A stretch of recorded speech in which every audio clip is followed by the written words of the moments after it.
Ma loodan, et kui ma selle arvuti lahti teen, siis kohe juba siin on mõned küsimused.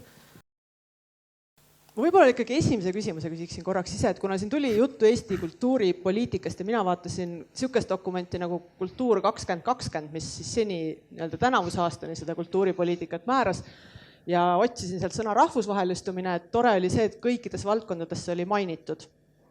Ja võib-olla on ka lugeja silmadesse, kuidas seda mõistet, ma päris ei arva, et see oli seotud ainult ekspordiga, aga kuna Jorma on seotud ka Kultuur 2030 ettevalmistamisega, et kas oskaksid öelda, et milline on praegu Eesti riigi visioon rahvusvahelistumise suhtes järgmise 10 aasta kultuuripoliitikas?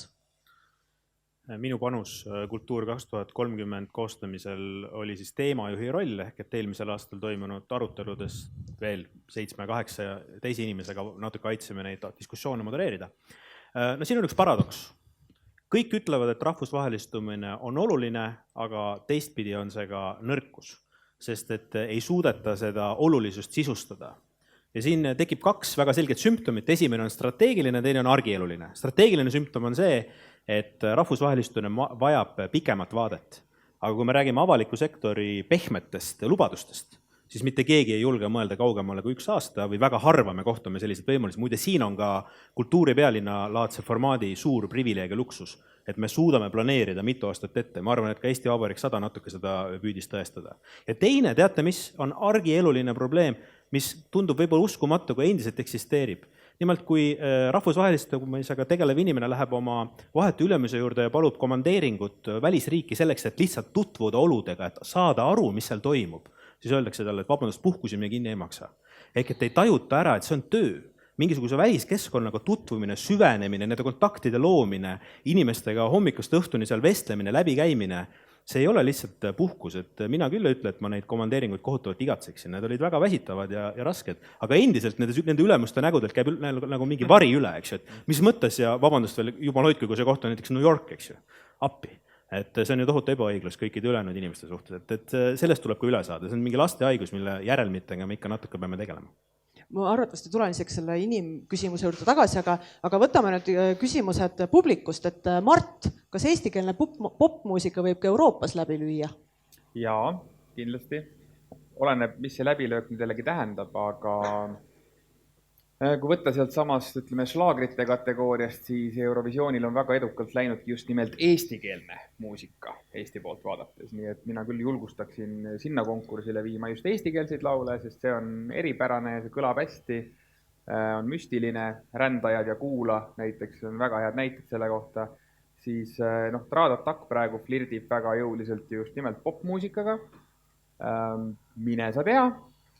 See kõla on nii eripärane, ma ütlen, et see meie haldjate keel, mida me siin miljoni inimesega üldse maailmas räägime, see on kindlasti väärtus ja selline väga erakordne, nii et absoluutselt on vastus. Ja küsimus ka Markusele, et kuidas defineerid residentuuriprogrammi või loovresidentuuri, nii et need, kes esimest korda seda sõna kuulavad, ka sellest aru saaksid, et mida see endast tegelikult siis kujutab? Selle sükest ühest definitsiooni on väga keeruline anda, et selles mõttes, et sõltub konkreetselt loome valdkonnast aga põhimõtteliselt on jah, et võib-olla niisugune kõige lihtsustatum variant on see, et mõne omas keskkonnas väljas viibides loominguga tegelemine, see kõige lihtsustatum. Selles mõttes on see, et näiteks konkreetselt see aasta Tartu kunstimajas, et meil on tegelikult residentuuris mitmed Eesti kunstnikud, aga just ongi, et see ei ole minu eest nagu negatiivne või positiivne asi, aga see on lihtsalt asi, mis nii on, et Tallinna poolt vaadatuna Tartu on lähivälismaa. Et selles mõttes, et sul on sama kaugel on Helsingi lennujaamast minnes, Berliin, London on sama kaugel, et minu jaoks on samamoodi oluline, et Eesti kunstnik on ju, et kes on juba rahvusvahelistes võrgustikes, et nad ei jääks ka nagu meist eemale. Et mul on vaja neid samamoodi kätte saada, nii nagu Helsingis kohad tahavad neid kätte saada. Et minu jaoks ei ole vahet, et mis rahvus on kunstnikul, aga mul on vaja, et nad omas keskkonnas tuleksid minu keskkonda looma. Aga nii, et see tähendab ikkagi, et see loovresidentuur praegu on mõeldud eelkõige kunstnikele, mitte muusikutele, etenduskunstnikele. et see fookus on nagu ühes valdkonnas kuivõrd ma töötan kunstivaldkonnas, siis see on see, kus ma olen rohkem fokusseeritud, aga selles mõttes on see, et kui me võtame selle sama Ryoji Ikeda, et siis tegu on ka elektroonilise muusikaloojaga, et suur osa loovvaldkonnast on interdistsiplinaarne niikuinii. Siis järgmine küsimus, mida ma oleks ka ise küsinud Mardi ja Jorma käest on see, et teil on tõesti väga suur rahvusvaheline kogemus. Te olete tutvunud väga erinevate inimestega. Te võiksite olla kursis, et mis on nagu need trendid, mis maailmas on. Et kas me võiksime öelda, et on mingid fookused, mida Eesti peaks justkui selles rahvusvahelistumises järgima. Et minu meelest see oli see Mart Normeti intervjuu täna, mida ma lugesin, mille Kalle Paas tegi, kus sa ka ütlesid, et peaks fokusseerima. Et alati kuidagi tuuakse seda Islandi näidet, et mis siis võiks olla see, milline kultuurivaldkond võiks olla rahvusvahelistumise seisukohast eelisseisus. Ma ei tea, kumb teist tahab alustada. Mis sul hästi läks, meenuta? No, sa juba mainisid ise seda haljakeele teemat. Mina arvan, et väga suur saladus on lihtsalt siin jääda iseendaks. Me elamegi väga imelises paigas. Meil on 4 aasta aega või natuke peale. Enam ei ole. No küll saab. Nii palju me ikka suudame selle tõde veidi väänata, et neid jääks sinna 4 ja 6 vahele. Ja meil on seda talenti ja veenvat talenti. No siin ma ei tea, kas Markus nõustub, aga mina küll väidan, et kaasaegse kunstiväli elab tegelikult nagu rahvusvahelises suhtluses läbi häid aegu või vähemasti on see seis palju parem kui 10 aastat tagasi. Meil on filmist, eks ju, uskumatuid referentse, no muusika on tohutult suur valdkond, sealt võiks tuua palju näiteid, aga ka näiteks arhitektid, et ma isegi vaatasin hiljuti ühe töö raames Eesti arhitektide portfooliod, mida on välisriikides konkursitel näiteks teinud, no see teeb ju rõõmu, et meil on palju talenti, aga ma selliste valdkondade toppi nii libedale teele ma veel ei läheks. Jah, et fookuse teema on lihtsalt selles, et kui kuskil tehakse uks väga jõuliselt lahti, siis sealt tagant on väga hea sisse tormata, eks ole. Pärt on ju fantastiline uks, sellega on ju väga palju sisse mindud, eks ole, siis Eesti anima on väga võimas uks, Eesti koorimuusika, no me kõik ju teame, eks ole, need on head uksed. Ja võib-olla ongi nüüd küsimus, et võib-olla nendesse ustesse, mis on juba tugevalt lahti, tasuks lihtsalt rohkem investeerida veel, siis lähevad teised uksed ka lahti, et kui me nagu raha ära pudistame kõik, siis ei lähe uksi rohkem lahti.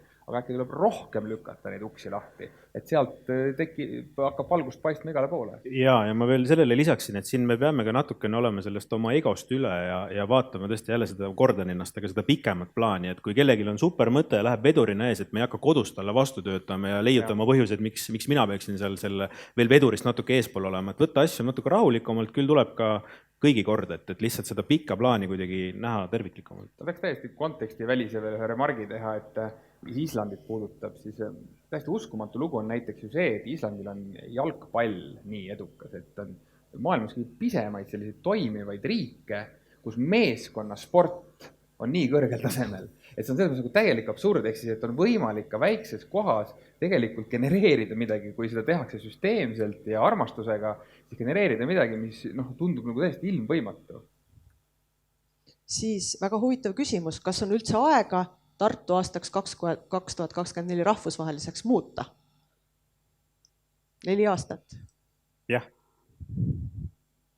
Väga hea, see küsimus on korras vastatud, super. Aga siis on üks küsimus, mis on ka veel otse Jormale, et aga mis saab pärast aastat 2024?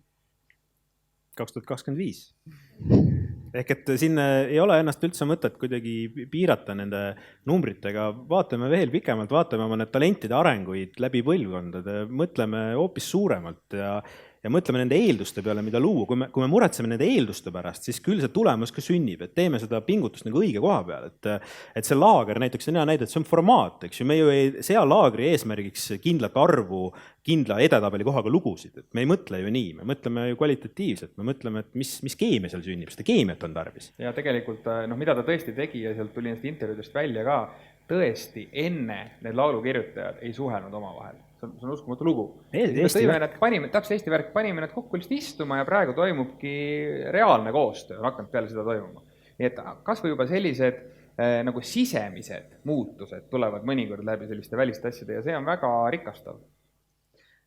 siis ma ei oska öelda, et võib-olla see on kõige rohkem küsimus praegu Markusele, aga et kuna sina oled tartlane, et mida saaks teha Tartu linn kultuuri rahvusvahelistumise edendamiseks, et kas peaks koondama kõik ühe laua taga ja hakkama tegema ühest tegevuskava, et mulle tundub, et sa natuke võib-olla ka vihjasid sellele, et ei, mitte mingil juhul või selles mõttes, et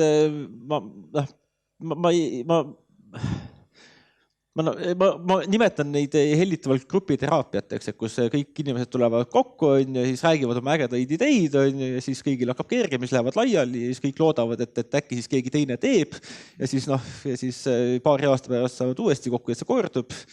Taaskord, et see on üks tore mahalaadimise viis ja võib-olla juhtub ka, et ma arvan, et see pigem on ikkagi, et sa ei saa et see koostöö sünnib vajadusest. Et kui ikkagi keegi seda vajadust ei tunneta, siis on seda jube keeruline ikkagi välja sealt pigistada. Et see rahvusvahelistumise küsimus ongi, et mul on tunne, et see liikumine peab käima mõlemat pidi. Et ma tunnen seda, et asi on balansist väljas, et me tegeleme nii palju sellega, et eksportida, et viia välja ja see kõik on õige, ma ei vaidle sellele vastu, aga et kuhu jääb see pool, et tooks siia ägedaid inimesi, teeks nendega midagi koos, et see pool on täiesti jäetud unarusse ja et kui sul on ainult ekspordi pool, et siis sellel on võivad olla negatiivsed tagajärjed. Ma võib-olla lisaks veel välisprogrammi kogemuses seda, et murrangud algatustes sündisid Eestis. Ehk et Eestis see initsiatiiv, kas või need samad küllakutsed siia, sadade kaupa produtsente, keda toodi Eestisse siia, siin nad tajusid, siin nad avastasid, et me ei ole Läti või Moldova või midagi kolmandat, me oleme Eesti. Või näiteks, et me ei kakle venelaste iga päev, et see oli ka paljudele uudis, et me siin täitsa rahumeelselt toimetame ühises keskkonnas ja mõnel oli see ka pettumus, eks ju, mõni ei saanud siit oma lugu. Nii et ma olen selles mõttes hästi nõus, et see kahepoolsus on tähtis ja me peame ka siin julgema kutsuda, meil on palju näidata, meil on siin väga tore. Siis ka küsimus, mida ma oleks küsinud ja mis on vist väga eestlaslik, et kes tahab teada, et mida elevant temast mõtleb, ehk siis tallinlased, et kuidas teile tundub, kui raske on tegelikult Lõuna-Eestisse ja Tartusse tulla, et tartlased teavad väga hästi, et kuigi Tallinn on väga lähedal, siis ka ühistranspordi mõttes vahel väga kaugel, et kas see kaugus on füüsiline või vaimne? No... Võt see on nüüd hea küsimus, võtab mõtlema. Ei, selles mõttes, et mingis mõttes see probleem üldse ei ole, et see on lihtsalt selline, minust on täiesti pseudoprobleem, mis sa tõstatasid, aga samas füüsiline mingis mõttes ta ju Eestis ongi, et ega ongi kaks eri otsas olevat linna, et Eesti inimese peas see on ikkagi 180 kilomeetrit, aga see ei puutust üldse teemasse selles mõttes, et kui siin on kuhu tulla, mina tean, miks ma siin käin ja Lõuna-Eestiski sõpradel külas ja niimoodi, et ma arvan, see ei ole üldse teema. Midagi pärast ise välismaale reisides, ma arvan, ma oma pead väga sellega ei vaeva, et sealt lennujaamast sinna paika, kus see asi toimub, tuleb ka reisida, et siis me ei küsi seda küsimust enda käest, et eks ta natuke meie enda leiutatud küsimus ikkagi on. Siis jätkan ikkagi küsimustega saalist, et see on küsimus tegelikult Jormale, et Eesti Vabariik 100 ja Eesti eesistumise raames, et see välisprogrammi edu oli suurepärane koostöö väga erinevate osapoolte vahel. Mis on selle retsept selle koostöö saavutamiseks? Hea närvikava ja kannatlikkus ja järjekindlus planeerida erinevate osapoolte koosolekuid nii, et kõik tunneks, et toimub mingisuguse ühise kasu nimel see asi. Et ma tegelikult sellest on mul mõnes mõttes kõige rohkem ka kahju, et ma oleks väga lootnud, et see kogemus julgustaks ametkondi rohkem neid horisontaalseid formaate kasutama. Et täna ikkagi, ma ei taha liiga teha headele kolleegidele, aga ma tundub, et pärast seda programmi ikkagi väike selline tagasilangus toimus. Et me ei tohi lasta seda tuimust enda õue peale, et me peame kogu aeg olema erksad ja me saime väga palju teada asjadest, mida üle tänava tehakse. See sama, mida produtsentide kohta Mart ütles, et me peame seda suhtlust ise kogu aeg initseerima ja ma siin julgustaks kindlasti tartlasi ja lõunaeestlasi ka selles suunas mõtlema, et ei pea olema harjumuspärased koosoleku koosseisud. Kui koosolek on hästi ettevalmistatud, tekib sisuline arutelu, on seal huvitav olla ja sinna võiks hästi julgelt kutsuda ja neid formaate hästi avatuna hoida, et see kindlasti teenib seda pikemat huvi. siis mis nõu annaksid Mart ja Jorma Tartu residentuuridele? Väga huvitav ettekanne oli, ma mõtlengi, et ma veel mõtlen sinu mõtete peale, väga head pointid olid. On sul kohe midagi, siis ma põrkuks sinust hea meelega. Ütle mulle ette midagi. Mina nägin Eesti Vabariik 100 programmi külaliste seas, välisprodutsendid, kes tulid siirast vaimustust, kui neile pakuti nagu selliseid iseolemise ja rahulolemise momente, et vahel läksime me sellist võib-olla natuke populistlikumad teed ja viisime nad lihtsalt varahommikul kuhugi Viru rabasse, aga ma arvan, et pikas professionaalses plaanis kannab Tartu selle ilusti välja. Aga mingid geniaalsed soovitused kohe ei tule. Tartu plussid sa tegelikult loetlesid ju oma ettekandes üles, pere ja teadus, väga super asjad. Lihtsalt me ise istume sageli oma luksuse sees, mida me ei pane tähele, see on ju tavaline. Ilmselt lätlane istub samamoodi oma luksuse sees, ei pane tähele ja moldovlane samamoodi. Et meil on ruumi, see on tohutu luksus, rääkimata, eks ole, kõik see puhtus, mis meie ümber on, puhas vesi, puhas õhk, puhas loodus, aga just kuidagi see ruum, mulle tundub, et just see nagu, seesama see Hajuskülade värk, eks ju, et see, ma arvan, võiks väga meeldida, et ei näegi kedagi ja oledki iseendaga. Selline mingis mõttes siuke Põhjamaade India, selline meditatiivne meka saaks olla Eesti mingis perspektiivis, kus käiakse nagu ennast leidmas, et sa lähed ja oled üksi endaga, hirmus koht ka olla üksi. Aga võib-olla selles on nagu mingisugune asi, et tule ole üksi. Meil käis Aasiast paar külalist, kes tunnistasid pärast, et nad pole nii üksi täiesti ühes paigas, kus nad ühtegi teist inimest ei näe, aga kuule mitte kunagi varem olnud. Ja toimis? No. Äge. Siis 2024, et üksinda Tartusse. Siis ma arvan ka, et see on vist teile kahele, et palun jagage kogemusi rahvusvaheliste sponsorfirmade kaasamisel. Kas me üldse suudame neid hiiglasi erutada? Minu kõige võimsam sponsorprojekt oli Elina Netšaeva Kleit. Kui pikalt te tahate sellest kuulda, kuidas sinna lühidalt ja konkreetselt, ma arvan. See oli meeletu saaga. Et ma nagu, minul ei ole erilisi nagu skille selle koha pealt. Ma võib-olla ühe sellise fakti siia lauda paneks, mis võib-olla natukene tasakaaluks sellele, et kui suures mahus just ka avalik sektor ikkagi kulutusi teeb. Eesti Vabariik 100 programmis olid mõned päris kallid ettevõtmised, kümnetes, vahel 100 000 eurodes, aga nad olid alati maksimum 20-30% kogu kulust. Ehk et see välispartneri panus, kui ta juba pühendub asjale, siingi saalis on erinevad produtsente, kes seal osalesid, et või need suurusjärgud võivad olla vahel nii ja vahel naapidi, aga näiteks meil oli, kui me Eesti poole pealt panime ühte projekti 300 000, siis seal taga oli 1,7 miljonit Briti agentuuri korraldusraha. Ehk et need on need suurusjärgu vahed. Mul ikka üks idee tuli, et kui mõelda nagu trendide peale, siis üks teema, millega ma praegu tegelen, on sattunud trendiks, on keskkonnateema. Ja võib-olla kunst ja keskkond, kui kuidagi lähevad kokku, ja kui me räägime praegu ettevõtete rahast, eks ole, nendel on ka ju tarvis areneda ja miinimum on see, et nad näitavad ennast paremast küljest, kui nad võib-olla on, aga hea on see, kui nad ka areneksid seest poolt, et võib-olla seal tekib nagu sünergiat, sest et tegelikult sageli ka, kui mõeldagi ka keskkonnaprojekte, siis ütleme, kunsti peale mõtlemine on hästi tavaline seal, et äkki saab sellega midagi teha.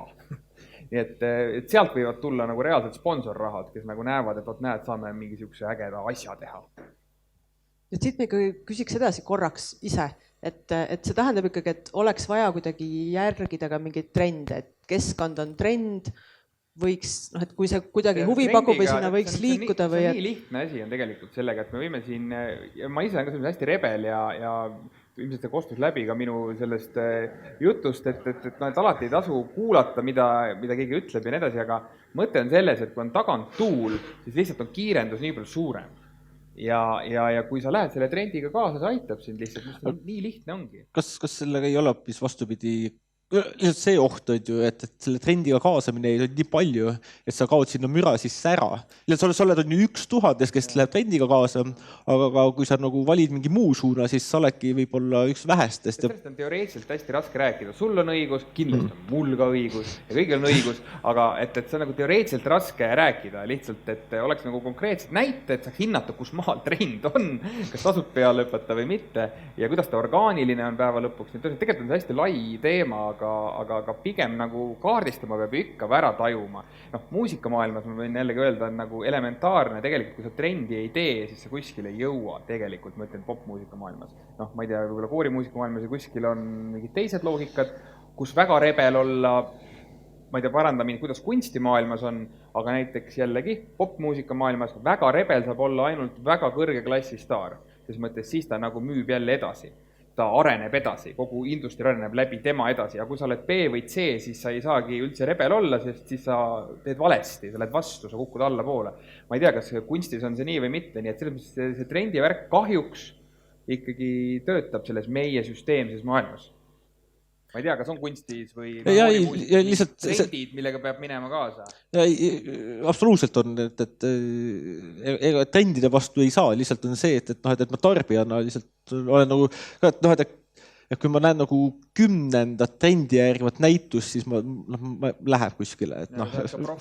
Ei, lihtsalt ma enam ei salvesta midagi seal. Ma võib-olla nii palju lisaksin, et sellist üldisema näitena, et peab olema ka empaatiat ja seda solvumist ei tohi ligi lasta. Ma olen näinud päris palju olukordi, kus me jutustame oma digiühiskonnast ja digieeduloost ja siis vastu vaatavad üsna sellised skeptilised silmad või isegi väited, et kuulge, see pole see. Siis tuleb sellega leppida, siis kõik ei pea nii mõtlema nagu meie või seda tähtsaks pidama, mida meie tähtsaks peame. Ja seal jääb see dialoog katki ja võib-olla tekib mingi järgmine teema, mis siis ühiselt nagu kõnetab. Et ka see on täiesti normaalne olukord. Siis, mida võiks teha näiteks Valgas, et tuua seda rahvusvahelisele kultuuri- ja kunstikaardile? Igalt ühelt üks nõuanne. Selles mõttes on see, et kõige halvem asi üldse on see, et kui siit mingid tartlased lähevad Valgasse kultuuri viima. Et see ei saa nagu olla see eesmärk oma, et tübedalt tahaks teada, et mida valgakad tahaksid või et mis neil puudu on, et nad praegu ei saa seda teha. Et ma kõige vähem tahaksin minna Valga vallavalitsuse kultuuriosakonda ja ütlema, et teate, et me nüüd tuleme teile tegema seda ja seda programmi ja see kõik on nagu väga äge ja siis te nagu peate mulle kaasa kiitma, sellepärast, et te ju ei tea. Teie ju kutsusite mind siia. Küsimuses oli vaata veel see kaardile paigutamise moment, et mul väga meeldis see sinu Usain Bolti näide. Et mulle ka väga meeldib teha selliseid kampaaniaid ja nagu efektseid avanguid, aga selge on see, et see ei vii midagi kaardile pikemas perspektiivis ja globaalses mõttes. Et Eestis loomulikult jäädakse igavesti mäletama, et Usain Bolt jooksis raadil 100, aga raadi ei lähe mitte kuidagi, ei jää maailmakaardile. See on üks pisike uudis, üks päev selles tunnis või selles veerand tunnis juba on uued uudised peal. Nagu keegi ei mäleta, ei tea üldse, mis raadi on ega midagi. Ehk siis, kui tahta kaardile jõuda, see on ikkagi süsteemsus. Väga head näited on ju, ma ei tea, Mark Soosaare festival Pärnus või mis iganes, et see on ikkagi, et hakkad vagu ajama ja ajad, niimoodi on kaardile pääs. Ja, ma ka sekundeeriks siin mõlemale teile ja ütleks, et esimene küsimus on miks? Mis see eesmärk on?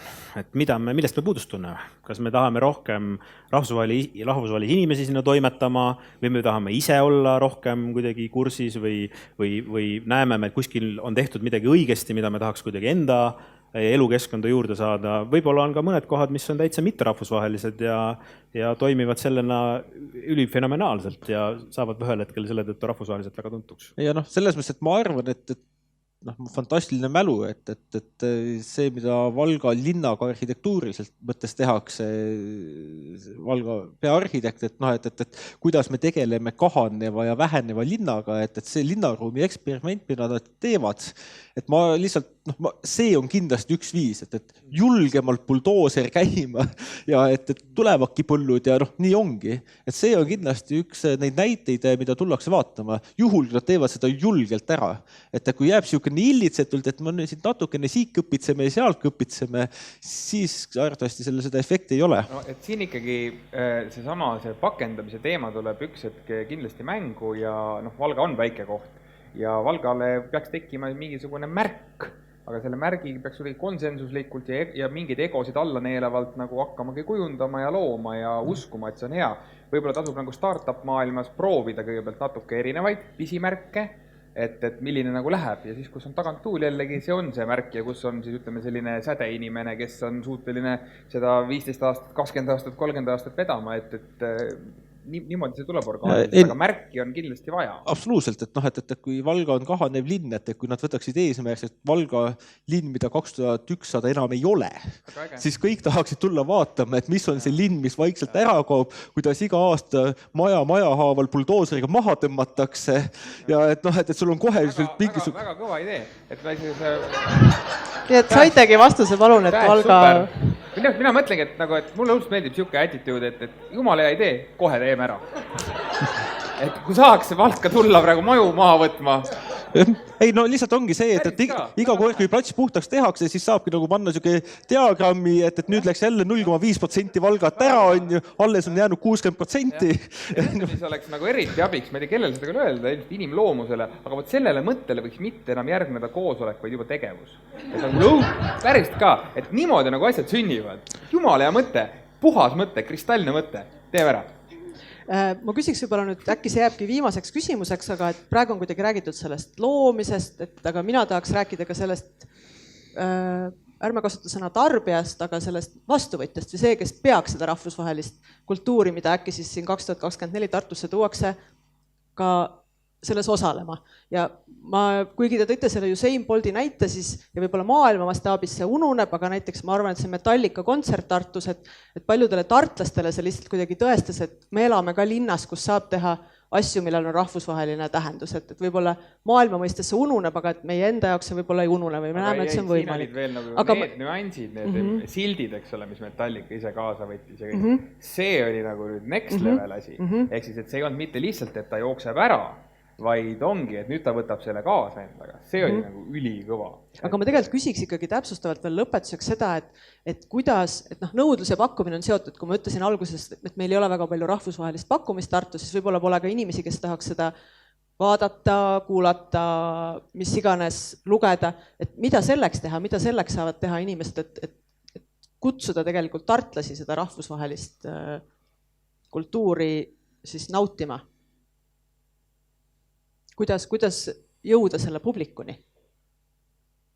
Kas on probleem või? Ma arvan, et see võiks olla probleem. Kas see on lihtsalt puhtalt nagu oleme halvad turundajad, et ei suuda nagu maha müüa ideed, et siin võiks olla rohkem rahvusvahelist kunsti. Ma ei tea, võib-olla see ei ole probleem. Kas see on probleem? Ma ei tea. Kui see on, siis peab mõtlema. Väga huvitav probleem. Et sa võõrad minu jaoks. Eks muidugi selles mõttes on küsimuses iva, et täna sellele samale publikule käeulatuses on ju nii palju, et mul on hea tuttav turismitalu pidaja Jõgevamaal, kes käib regulaarselt La Scalas ja tema küll sellest mingit suurt numbrit ei tee, et ta ei sõida ooperisse Tartusse või Tallinnasse, vaid just La Scalasse, kuna talle tundub see äärmiselt mõistlik asi, mida teha. Ja küllap neid inimesi on üha rohkem, kes kas siis ise käivad või... Põhja-Itaalias, jah. Viimasel ajal pole ma temaga kokku puutunud. Ära taga nüüd kokku puutu. Just. Aga ma arvan, et see on jällegi näide sellest, et loomulikult tuleb tööd teha. Ma ei taha üldse olla mingisugune heaolu ühiskonna kriitik ja jumal hoidku, väga tore, et Eesti saab järjest jõukamaks, läheb järjest paremini, aga selle mugavuse eest peame me ennast ka kaitsma. Et ma kardan, et Euroopa lähiminevikust on päris mitmed näited, kus see heaolu on toonud kaasa ka teatud loiduse ja uudishimu kahanemise ja loomulikult sellega tuleb tegeleda. Ja ma arvan, et kunstil ja kultuuril on siin hästi oluline roll, et seda sotsiaalset närvi ikkagi hoida pidevalt mingisuguses kerges võnkes. Et see on pingutus ja see ei tule iseenesest. Kui see nüüd tõesti on probleem, ma kogusin ennast natukene ja mõtlesin, et siis tegelikult võib-olla lihtsamaid viise on ju nõnda, kuidas nagu Tartu avalikkusele, eks ole, seda ideed müüa ja tutvustada, siis võttes sinu ideest veel kinni, siis tõesti ka tuua siia residentuuri Eesti tuntud tegijaid, kelle läbi see maailm saab lähedasemaks. Et ikkagi läbi oma korufeede, oma staaride, mis iganes valdkonnas nad siis on lihtsam kindlasti turundada ka välismaa asju, mis nagu sisse tulevad. Selles mõttes on see, et kindlasti nagu, et välis ei ole kvaliteedi eesliide, et välis on lihtsalt see, et on natukene eemalt. Värske võib olla. Aga selles mõttes, et ma nagu ma siit Daniel Raudsepa sõnu kasutaksin, Tallinna kunstihoone juhataja, et see kultuuri kõige suurem konkurents on kultuuritus. Et meil tegelikult ei ole nagu suurt vahet, et kuidas tingimata saada seda väliskultuuri tarbima, et meil on lihtsalt vaja kultuuri tarbima saada. Ja küll siis tarbitakse ka seda väliskultuuri, et ma seda ma nagu ei kaota, et ma ei teeks seda erisust, et kindlasti on vaja, et seda välisasja nagu tarbitakse, seda muud asja niikuinii sinna nagu soustina kõrvale võetakse ka, et meil lihtsalt on nagu vaja tegeleda sellega, et kultuuri tarbimine üldiselt, mis on ülikõrge Eestis niikuinii, et see veel kasvaks ja ma arvan, et me oleme natukene nagu selles mõttes keerulises olukorras, et meil kultuuri tarbimine on nii kõrge, et ma arvan, et me oleme enam-vähem seal nagu tipu lähedal ja meil nagu kogu aeg nõutakse suuremaid numbreid ja uusi numbreid ja ma arvan, et me nagu lihtsalt nagu ei suuda neid suuri numbreid lihtsalt toota, sellepärast, et palju see üks õnnetu inimene seda kultuuri ikka tarbida suudab. Aga ma arvan, et sellega ongi hea lõpetada, tarbige praegu umbes 20 minutit pausi, et kõik on oodatud siia tagasi kell 16.45, kui me jätkame teise plokiga, aga veel kord suur aitäh kõigile osalejatele ja kohtumiseni 20 minuti pärast. Aitäh!